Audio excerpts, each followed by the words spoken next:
سەرۆکێ ترکیە ڕەجەب تایب ئەردۆغان گوت کۆ هەلاوسان ئانکۆ ئینفلاسیۆن نەگەفەکە ئابوووریە کو چارە ژێرانینە و گوت ئەو داویە ساڵێدا دەست پێ بکە پشتی کو دمەها تەباغێدا ji 8% زێدە بوو. د چارچوەیە بەرنامەیە ئابووریە ئەردۆغاندا ترکیە داویە ساڵا بووریدا گاڤ بە گاڤ بە 500 خاڵان ڕێژەیە فایزێ داخست بوو و ئەو ژی بوو سەدەما کریزا دراوی د مەها تەباغێدا ئەو بە سەد خاڵین بنگەهینên din daxist 13% کێمبوونا tund ya nirxê lêreyê ku sala borî 44% bû û îsal hetanha 27% hişt ku nirxê tiştan zêde bibin û li gel bilindbûna bihayên enerjî û kelûpelên cîhanî helawsan lê Tirkiye gihanda asta herî bilinda 24 salan. Erdogan ku ne abûrînase got helawsan ne gefeke abûriye ku nayê derbaskirin. Ez abûrînasim. Erdogan ji kenala PBS ra axivî û got ku helawsan dê piştî dawiya salê kêm bibe. Erdogan destnîşan kir ku li hin welatan helawsan ji sedî 8 bo 9 û ya Tirkiye jî ji sedî 8 ye. Lê li wan welatan li Fransa, li Amerîka, li Almanyayê bazar valane û hevwelatiyên wî dikarin her cure berhemê li bazaran peyda bikin.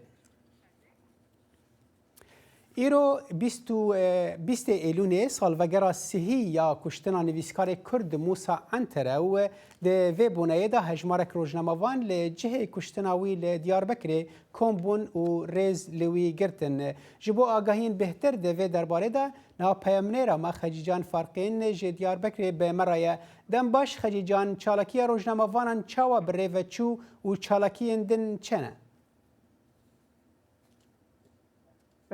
Den baş Salih.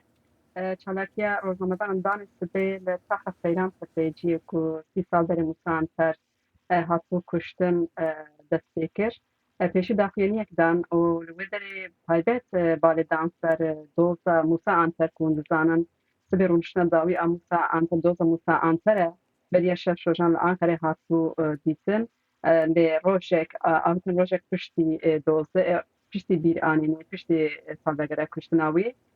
di mijarên axaftinê de ya mijarên axaftinê ji xwe ser vê yekê bû anî ziman ku hetana 30 salan hem malbat hem jî Kurd taybet xwedî li dosta Musa Enter derketine lê dixwazin ser mijara dema dirêj ser lê dostê bigirin û piştî wê hûnekî danîn jî ku Musa Enter hatibû kuştin jê ji hûn de jî hestên ku li vê derê kom bûn hereketên sêvînê gundê Silîliyê kirin ku Musa Enter li wê derê binaxkiriye li hewşa mala xwe li binê dara xwe ya Çinarê. Li wê derê jî seroka HDP Pervîn Buldan û parlamenterên HDP yên herêmê beşdar bibin. Ez bawer dikim dîsa bi heman helbestî taybet mijar axaftina mijarê Pervîn Buldan jî ku beşdarê rêwretma gora Musa Enter jî dîsa li çarçoveya doza Musa Enter de ku çaveriya sibê ev doz ji berdema dirêj weregirtin, serê weregirtin. Baş e Xecîcan yanî eger hat û ev doz hate girtin wê demê çi li pêş em bibêjin xwediyên Musa Enter heye kurê wî bi taybetî yanî wê çawa bike ez bawerim gotibû ku wê bigîne cem CHP û ji aliyê wê dadwerî bigîne asteke siyasî li Tirkiye. Belê ji xwe malbata wî jî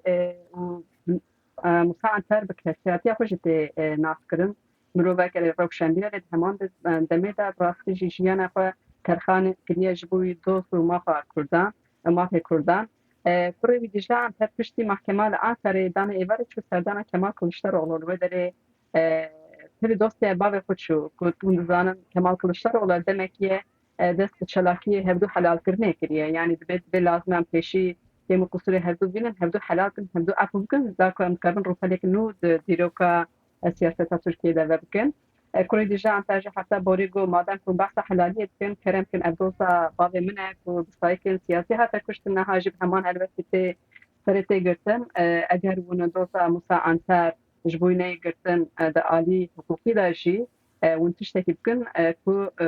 hezaran dozê vî rengî hene doza Musa Enter nîşaneya van dozan e yan pêşengiya van doza jî dike gotin di alî hukukî de teslîmê wan dikin radestê wan dikin helbet ku doz serê ve girtin gelek doz vî rengî hatin girtin par doza Cemil Kırbayır hatta gittim kudu dolsa derba dolsa ilone da jî hatta bu beseruber çubu hatta dayka berfo bi Recep Tayyip Erdoğan ra hevsnek بله kiribu ku Erdoğan soz da bu gotme hevsek kurete bibinin yani hatarek bir rengi teşiye eğer hatta görsen lazım bir delilin no malbat ise doz bekin anş bibin hatta dadgaha bilen şöyle derece hara dadgaha mafya mirova le evji proseka gelek duru direje بله doğarkın belki evji bir daha falan bidome şod beşin jî evlim şekli li pey doza adalet çu saxiyeti cenevi musa anter ji bu dozawi tekoşineka duru düştün peşyafe بله خجیجان فارقین پامنیرم ل دیاربکر گلکس باس شدم